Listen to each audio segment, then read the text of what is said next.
Talk of the Town on this May the 9th, 2023. Sean, Brad allowing me, Johnny Wharf, to jump in. They rarely let me jump in on Talk of the Town, but special occasion today. A good friend of our community, of the radio station, of me, Roger Rush, longtime minister at 6th and Washington Street Church of Christ, and you are rolling up to, what, the end of this month?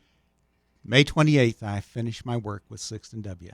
All right, let's jump back to, I think we're on the same train because I started at the radio station July 1985. Mm-hmm. And I know you started your ministry before that, but here, right? I started here October of 85. Yeah. Okay. So, and then we have Truth for Today, which has been on WMOA. And I don't know when that started, but hopefully you'll be able to fill us in on that. But 30 minutes of Roger, Truth for Today, and we have a lot of people sending us notes over the last couple of weeks about, what a great, powerful 30 minutes every week, 11 o'clock on WMOA in different times, 9:30 on Jaws, and also 8:30 on ESPN. So talk a little bit about the infancy of the program. We'll start there. We were approached in 87, I guess, with the possibility of being on, and we jumped on it, and we're with you for 2 years, and for reasons that I can't explain, took a break for 2 years and then started again, and I think it was about 1990. Total 34 years altogether, and we've just really enjoyed working with you. It's been so good as well, this relationship. So early days, and I have to ask you about this because I kind of know the answer, but not 100%. So talk about formats of delivering this program. And you have a smile on your face, but it's because we've been through a lot of formats, haven't we? We started out with just basically me talking for 30 minutes with an intro and a closing. And over time, it appeared to me that folks are not going to spend 30 minutes listening to me. Many people are listening as they travel, and so I started a few years ago breaking it down to segments. I do a hymn and maybe a 3.5, 4-minute segment, another hymn, and therefore you can hear something of value. And if you have to get out of the car and go, you've still gotten something. And that format's really worked well for us, I think, in recent years. I would let our listeners know that not one time, we stopped, dropped, and rolled on this. We were going to do this program Thursday. Right. And now we're doing it today, and it's live. Mm-hmm. And not one time did you say, what are you going to ask? What are we going to talk about? What are we doing? And I realized it's because you're live you got to be on every week, right? There's no do-overs. I have had difficulty adjusting to that with this program because we started out with reel-to-reel, right? Went to cassette, and then to CD. And with CD, you just have to get it right the first time, or you have to start completely over again. And so I've just gotten accustomed to saying what I need to say, and if it comes out great, wonderful. If I mess up, that's just life. I'm not perfect, and we just keep rolling. So talk a little bit about, over the years, two families, right? So you've got your Roger Rush family, you've got your 6th and Washington Street Church of Christ family, Marietta family, and those that you may not even know about, obviously, that are connected through Truth for Today. Is that hard to juggle or probably pretty rewarding? We've been really fortunate to live in Marietta for 38 years. Our children got a wonderful education here. We got to know nearly everyone in the community, which has been great. I like a small town environment, and we go out to eat. We see people we know everywhere we go here, and that's great. The church has just been tremendous. 38 years with one congregation is unusual, to say the least, and it's not me, it's them. They're very patient and understanding, and I've appreciated that. They've been extremely supportive, and then just the opportunity to get to know everyone around and to work with WMOA as we have. And I just couldn't have an experience that's been better than what I've had with you all, Johnny. And I'm not saying that because you're 3 feet away. Right. It's just been remarkable the way we've been able to work together, and no problems in 34 years. And that's, I think, really a testimony to the job you're doing here. Speak a little to the ministry of the profession. So I don't talk to you like I'm talking to you, right? Right. And then we inflect and we try to come across so that it's understandable. And your voice is so soothing, and it comes across so well. And I'm just wondering, did you practice? Is there a formal education? Did they say in school this is the way to do it? I don't know the answer. I learned what I know after I got out of college. I have a BA and an MA, but that really matters little. The important thing is to just know the Bible. And I've spent my life trying to know what the scriptures say and presenting them so that people can understand them. And how effective I am, others are going to have to judge. But my work is such that I generally hear people say it must be great to work one day a week, just Sunday. Yes. But my philosophy is that a preacher ought to work the same number of hours every week that anyone in the congregation works, plus at least another 10 to 20 hours because we're asking others to volunteer their time. So I'm pretty regimented. I get to work every morning at 7 a.m., and I get home 4, 5, 6, just depending. And I take Saturdays off because when my children were home, that was their day off, and I wanted to spend time with them. But Right. I found out over the years that that gets interrupted a lot. For some reason, that's when people want to get married. Sure. And more, it's when they also want to be buried. So I've had to really juggle a lot of things to spend time with the kids and with my wife. But it's all worked out. I've been really blessed with a wonderful family and tremendous community. I'm glad you didn't ask me what I was going to ask you because I don't have a single question written down. And so we are just rolling, which I appreciate you doing with us. But I'll kind of dovetail off of what you said and knowing the scripture. So is there a favorite gospel? Is there a favorite scripture? Or is that a crazy question to ask? That's a crazy question because I have to say all of them. Right. That's probably an exaggeration. But every time I read the scriptures, something just jumps off the page at me that I've read many times before, but it didn't really connect until every morning I read about 8 to 10 chapters.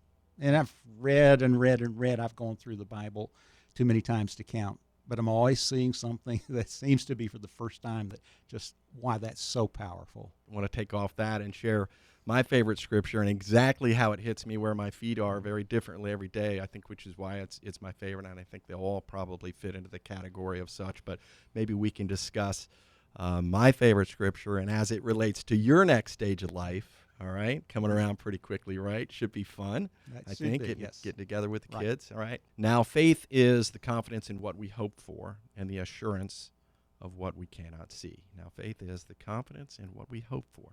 Hebrews 11:1. Thank you. And the assurance of what we cannot see. So on any given day, let's take your kids, okay? We have a doctor rush, right? Yes. So you hope that, when you're young, they're going to grow and be successful. And then you have to you don't know that there's going to be a doctor at the beginning of that name in years to come. But what does that make you feel like inside? Tremendously blessed. I look back over life, and when our children came along, my first question was, how in the world am I going to be able to raise them and educate them and pay for all of it? And that seemed a real challenge at the outset, but things just fall into place. The Apostle Paul said we ought to walk by faith, not by sight. When we put our trust in God, things that seem impossible suddenly are possible. Right. And we can, if our confidence is in Him and not in ourselves, we get up every morning excited to take on the day.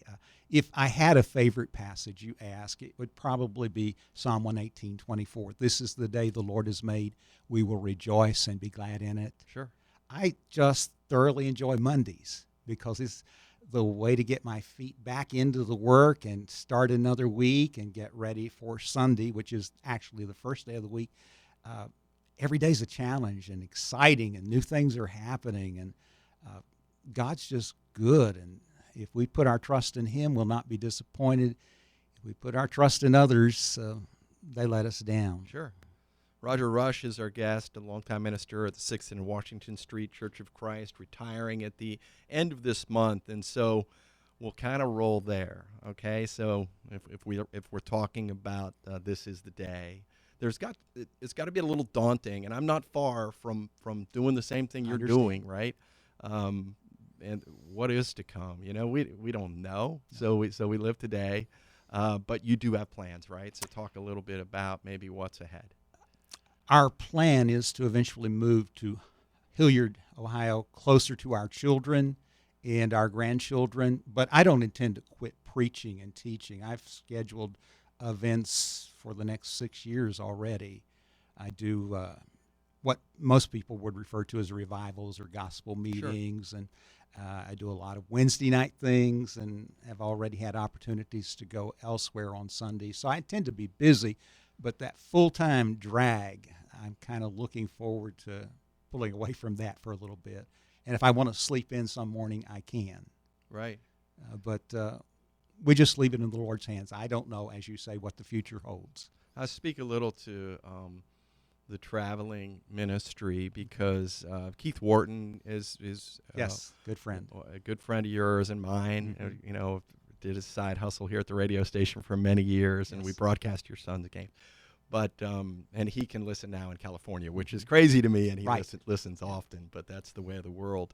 But he talked about the very first time, probably in the 80s, that his mom, Bill and Mary, heard you at a school or a New Lex church, maybe in New Lexington or something. First time they'd ever heard you, and maybe weren't even going to church at the time, but then hadn't missed in all the years. Yes. They were members at Sixton, Washington when I moved there. Okay. And I've gone Florida, Tennessee, Virginia, Pennsylvania, everywhere I've gone, they showed up. And you were like, what? Wait a minute. Yeah, groupies? What are we doing here? This is crazy. I wouldn't follow me. Why are you? But they were such sweet people, and they've been very close to us for this entire time. And of course, Mary passed away not long ago. Right.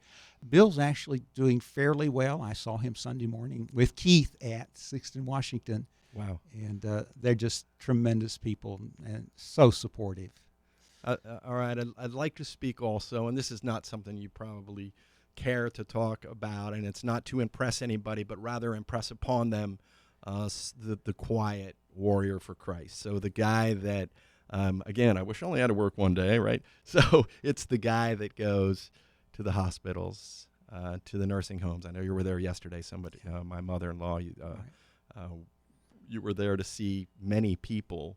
But over the last, if we're going to talk about where our feet are, just over the last several years, have you seen things change in terms of need of people maybe that were more sheltered than they were before, and or people trying to find something, isolation or whatever the case, just through what we went through the last few years?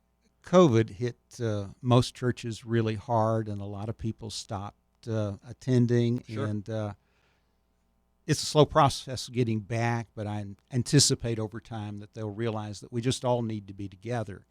But what I've seen is a lot of loneliness out here in the world. I go to the hospital every day.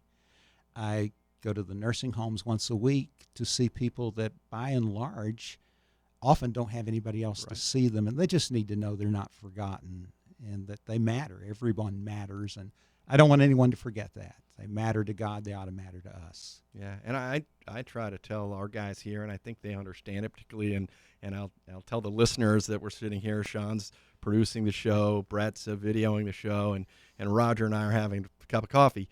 But that, they're reaching people every day that they don't know about, and it may be the only voice that they hear. And I think that speaks a lot to what we can do with what we're given from God. Yeah, people are watching, and they take note of how you conduct yourself, how you speak, whether you smile or not.